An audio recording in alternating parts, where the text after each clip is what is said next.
Here is A Boy at War, Chapter 3. "Daddy's here!" Bee screamed. They were all in the garden. His mother was wearing a silk dress, a pink flower in her hair. His father was stretched out on a lawn chair in his dress whites, with the high collar and the single row of neat, shiny buttons. He'd taken off his shoes and socks. "Dad," Adam said, and he saluted because he knew his father liked that. "Your hair," his father said. "Sorry, sir." Adam brushed his hair quickly to one side. In a second it was going to fall back the way it always did. His father's hair was blonde and wavy and stayed put. Adam's hair was dark and it flopped all over the place. He never thought about how it looked, except around his father. When his father was home, everything Adam did was with him in mind. It wasn't that his father demanded things or gave a lot of orders.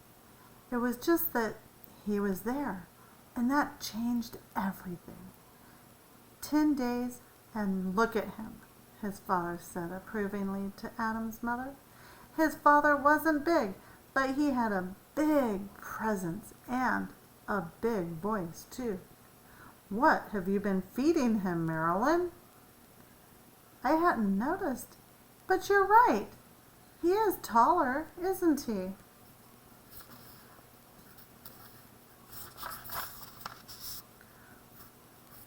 "Wiggle them, Daddy."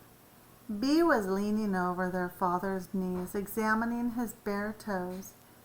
"Say, the 5 little sailors." It was a story his father told. "The big boy toe is Rip," his father said. "Then comes Lip." Bee touched each toe as he named it. "Then Chip, then Hip, then Little Bitty Bip," Bee said. "Now tell the girl toes." Five little tarts. Susie's the biggest. Then comes Doozy, then Choosy, then Bluesy, then "Bee! Me!" she said loudly. "Then they get married." "Say that part, Daddy. Say it fast." "Rip to Susie, Lip to Doozy, Chip to Choosy, Hip to Bluesy, and Bip to me!" Bee yelled. They all laughed. Adam's mother went into the kitchen to make a pitcher of lemonade. How's school?" his father asked. "It's okay. Making friends?"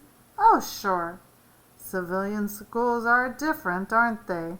"It's not that bad," Adam said. His father picked up Bee and marched around with her.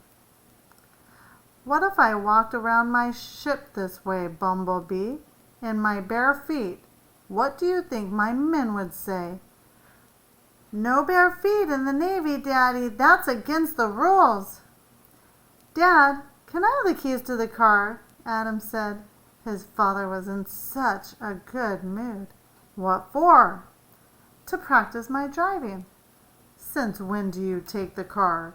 "Just around the house," Adam said. There was never any traffic up here. His mother had let him practice a few times while his father was away.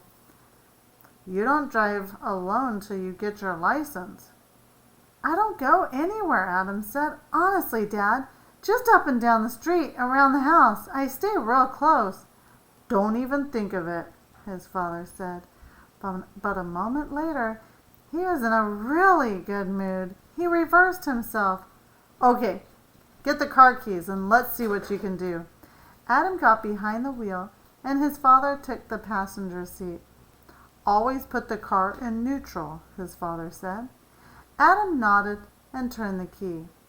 The needles moved on the gauge, the gas, the heat, the oil, and the ammeter, which showed the electric charge. He pulled out the choke. "You don't need to do that." "I thought—" "We just drove in, so the engine is still hot." He pushed the choke in. Right. He knew it. Why hadn't he remembered that you only choked a cold engine? He didn't drive well. He'd done a lot better other times.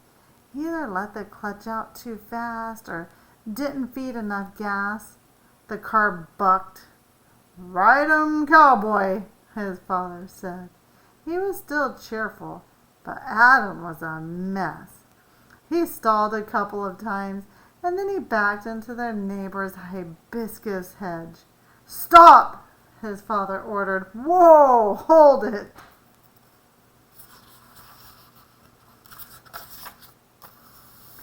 Adam got the car back on the driveway.